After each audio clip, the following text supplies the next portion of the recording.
Today's topic of discussion is male genital tract pathology flash point. तो जो undescended testis होते हैं उसको क्रिप्टोर्काइडिज्म कहते हैं, और जो अनडिसेंडेड टेस्टिस होते हैं इसमें अरेस्टेड होती है germ cell development. Germ cell development नहीं हो पाएगी, इनफर्टिलिटी हो जाती है। तो उसकी मॉर्फोलॉजी के अंदर क्या क्या चीज़ें हैं? मॉर्फोलॉजी के अंदर जो हमारी स्पर्मेटिक ट्यूब्यूल्स होती है उसकी थिकनिंग हो जाती है। नंबर 2, बेसमेंट मेम्ब्रेन की थिकनिंग और हाइलाइनाइजेशन देखने को मिलती है। दो चीज़ें रट्टा मारनी है, हाइलाइनाइजेशन और number 2 thickening of basement membrane. और ऐसे जो टेस्टिस होते हैं उसमें सेमिनोमा होने के चांसेस काफ़ी ज़्यादा होते हैं। जो टेस्टिकुलर न्यूप्लाज्म होती है उसको दो मेजर कैटेगरी में डिवाइड करती है, जर्म सेल ट्यूमर और सेक्स कोड। जर्म सेल को भी दो में डिवाइड करती है, सेमिनोमेटस और नॉन सेमिनोमेटस होते हैं। मोस्टली जो जर्म सेल ट्यूमर होती है इंट्राट्यूबुलर जर्म सेल न्यूक्लियस से निकलते हैं, सिवाय तीन के। नंबर 1 आ जाएगा यॉर्क साइट ट्यूमर, प्रीप्यूबर्टल टेराटोमा और स्पर्मेटोसिटिक सेमिनोमा। ये इंट्राट्यूबुलर जर्म सेल न्यूक्लियस से नहीं निकलता। Seminoma are the most common type of germ cell tumor है। ओके ठीक है। अब जो सेमिनोमा होते हैं मोस्ट कॉमन होते हैं और ये 30 से लेकर 40 में देखने को मिलते हैं, कभी भी इन्फेंट में नहीं निकलते। जो टिपिकल सेमिनोमा होता है इसमें आपको होमोजीनस ग्रे वाइट लोब्यूलेटेड सरफेस देखने को मिलती है जिसमें कोई हेमरेजिक नेक्रोसिस नहीं होगा। ओके, तो सेमिनोमा वाला जो सेल होता है बड़ा होता है, राउंड पॉलीहेड्रल सेल होता है। सेल मेम्ब्रेन की बाउंड्रीज होती है प्रॉपर क्लियर और वाटरी साइटोप्लाज्म होता है। लार्ज सेंट्रल न्यूक्लियस है जिसमें दो या दो से ज़्यादा न्यूक्लियोलाई देखने को मिलेंगे। ठीक है। टिपिकल सेमिनोमा में शीट्स देखने को मिलती है किसकी? यूनिफॉर्म सेल की, और ये यूनिफॉर्म सेल की शीट डिवाइडेड होगी है okay into poorly demarcated lobule. Okay, और लोब्यूल में डिवाइड कराने वाला क्या होता है? सेप्टा होता है, और सेप्टा के अंदर इन्फिल्ट्रेशन होती है। तो रट्टा मारना है सेप्टा, सेप्टा लोब्यूल में कन्वर्ट करेगा, लोब्यूल में शीट्स ऑफ यूनिफॉर्म सेल देखने को मिलती है। 15% सेमिनोमा के अंदर आपको सिंसिटिव ट्रोफोब्लास्ट देखने को मिलता है जिसमें बीटा सीजी के लेवल बढ़ जाएगा। ओके, स्पर्मेटोसिटिक सेमिनोमा के अंदर आपको तीन तरह के सेल देखने को मिलते हैं। मीडियम सेल आ जाएगा, जाइंट सेल आ जाएगा जो कि स्टैटर्ड होते हैं, और आपकी कौन सी आ जाती है? स्मॉलर सेल आ जाती है। ओके, तो आप इससे एस से रट्टा मार सकते हो, मीडियम साइज स्मॉलर सेल और स्कैटर्ड जाइंट सेल। ठीक हो गया। ओके, नहीं एस से रट्टा मारना है। Okay, as smaller cell, medium size cell और स्कैटर्ड जाइंट सेल। ठीक हो गया। जो जाइंट सेल होते हैं यूनिन्यूक्लियेट या मल्टी न्यूक्लियेट हो सकती है। मीडियम वाले में आपको राउंडेड न्यूक्लियस और इओसिनोफिलिक साइटोप्लाज्म देखने को मिलता है, जबकि स्मॉलर के अंदर नैरो रिम होता है, सेकेंडरी स्पर्मेटोसाइट को रिजेंबल करता है। एम्ब्रियोनल कार्सिनोमा अल्व्यूलर या ट्यूबुलर पैटर्न से निकल सकता होता है। ठीक हो गया। कभी कभार पैपिलरी ग्रोथ भी होती है, इसमें आपको शीट्स भी देखने को मिल सकती है। 50% यॉर्क साइट ट्यूमर में आपको एंडोडर्मल साइनसेस देखने को मिलते हैं जिसको यॉर्क शिलर डबल बॉडी कहते हैं। ये मेसोडर्मल कोर होता है जिसकी सेंट्रल कैपिलरी होती है और visceral parietal layer of cell देखने को मिलती है resembling the primitive glomeruli. Seminoma radio sensitive होती है। Yolk sac tumor show raised alpha fetoprotein level.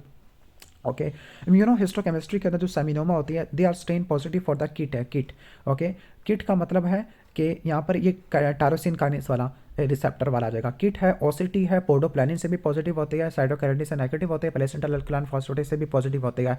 यही सब चीज़ें आपको जिस जर्मिनोमा में भी देखने को मिलती है, जिसमें नैनोग भी आ जाएगा। टेराटोमा क्या होता है? हिट्रोजीनस होते हैं। हेल्टर स्केल्टर, ये बात नोट करें ना, हेल्टर स्केल्टर कलेक्शन होती है, यानी इसमें आपको तीनों जर्म लेयर से डेरिवेटिव देखने को मिलती है। क्लियर? अगर आपको हेयर, टीथ और स्किन देखने को मिले इसको बोलते हैं मैच्योर डर्माइड सिस्ट है। बच्चों के अंदर जो डिफरेंशिएटेड मैच्योर टेराटोमा होता है वो बिनाइन होता है। पोस्ट प्यूबर्टन में सारे के सारे टेराटोमा मैलिग्नेंट होते हैं, लेकिन ये ऑपोजिट है। फीमेल के अंदर जो होते हैं ना इमेच्योर वाले, ये मैलिग्नेंट होते हैं। क्लियर? इसके बाद बिकॉज ऑफ डिफरेंट बिहेवियर, तो जो टेस्टिस के जो ट्यूमर है उसको दो कैटेगरी में डिवाइड करते हैं कि सेमिनोमेटस और नॉन सेमिनोमेटस। जो सेमिनोमेटस होते हैं रेडियो सेंसिटिव होते हैं, कीमो सेंसिटिव होते हैं, लेस एग्रेसिव होते हैं। नॉन सेमिनोमेटस वाले एग्रेसिव होते हैं लेकिन कीमो से ठीक हो जाते हैं।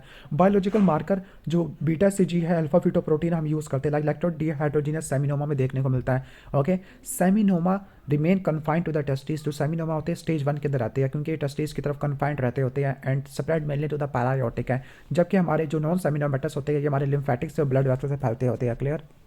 जो नॉन हॉटस्किन लिम्फोमा होता है ना टेस्टिस के अंदर, खासतौर पर diffuse large B cell lymphoma वाला, वो 60 से प्लस देखने को मिलता होता है। ठीक है। जो ट्यूमर सेल वाले, जो लेडर वाले होते हैं, इसमें रेनकी क्रिस्टल देखने को मिलते हैं। ओके, और एंड्रोजन प्रोड्यूस करते हैं, कभी कभार एंड्रोजन एस्ट्रोजन कॉर्टिकोस्टेरॉइड भी प्रोड्यूस कर देते हैं। बीटा सीजी सेंसिटिव ट्रोफोब्लास्ट में देखने को मिलता है, कोरियोकार्सिनोमा में देखने को मिलता है, या सेमिनोमा में जिसमें सेंसिटिव ट्रोफोब्लास्ट है। अल्फा फीटोप्रोटीन एलिवेटेड होता है यॉर्क साइट ट्यूमर में। बीपीएच आपको देखने को मिलता है 50 से प्लस में देखने को मिलता है due to nodular hyperplasia of prostatic stromal and epithelial cell. इसकी वजह से यूरिनरी ऑब्स्ट्रक्शन हो सकती है, डिफिकल्टी इन स्टार्टिंग और स्टॉपेज ऑफ यूरिन स्ट्रीम आ जाती है। DHT is the main hormone in the BPH. Okay, अब ये डीटीएच करता क्या है? डाईहाइड्रोटेस्टोस्टेरोन न्यूक्लियर एंड्रोजन रिसेप्टर पर जाके बाइंड करेगा। ओके, जो कि स्ट्रोमल और एपिथेलियल सेल दोनों पे पड़े होते हैं। DHT is more potent then testosterone because इसकी ज़्यादा एफिनिटी होती है किसके साथ? रिसेप्टर के साथ, और दूसरा स्टेबल कॉम्प्लेक्स बनाता है। जो बिनाइन प्रोलिफरेटिव हाइपरप्लेजिया, इसके अंदर आपको सिस्टिक डायलिटेशन देखने को मिलती है ग्लैंड्स की। ग्लैंड्स में दो टाइप के सेल होते हैं, आउटर में आपको देखने को मिलते हैं क्यूबाइडल या फ्लैटेंट, और इनर में कलमनर सेल होते हैं। प्लस फाइब्रोमस्कुलर कंपोनेंट भी बढ़ जाता होता है, और कैंसर के अंदर एक लेयर गायब हो जाती है आउटर वाली। इसके बाद बीपीएच इनर पेरीयूरिथ्रल ट्रांजिशनल पोस्टल या सेंट्रल पेरियूरेथ्रल जोन को इफेक्ट करता होता है, प्रोस्टैटिक यूरेथ्रा को कंप्रेस करता है। एडिनोकार्सिनोमा मैलिग्नेंट नियोप्लाज्म है, कहाँ पे इफेक्ट करता है? पोस्टीरियर पेरिफेरल लोकेशन पर। ग्लीसन स्कोरिंग हम यूज़ करते हैं for grading of prostatic adenocarcinoma. जो प्रोस्टैटिक कैंसर है उसको ग्रेड करने के लिए क्या यूज़ करते हैं? हम ग्लीसन स्कोरिंग सिस्टम यूज़ करते हैं, जिसमें हम प्रोस्टेट के कैंसर को 5 ग्रेड्स में डिवाइड करते हैं। ग्रेड 5 होती है, उसकी स्कोर आपकी 10 हो जाती है मैक्सिमम। ग्रेड 1 में क्या होता है? ग्रेड 1 में आपको मॉडरेट वेल डिफरेंशिएटेड ट्यूमर देखने को मिलता है, जिसमें नियोप्लास्टिक ग्लैंड्स होते हैं, वो यूनिफॉर्म होती है, ओवल इन अपीयरेंस होती है।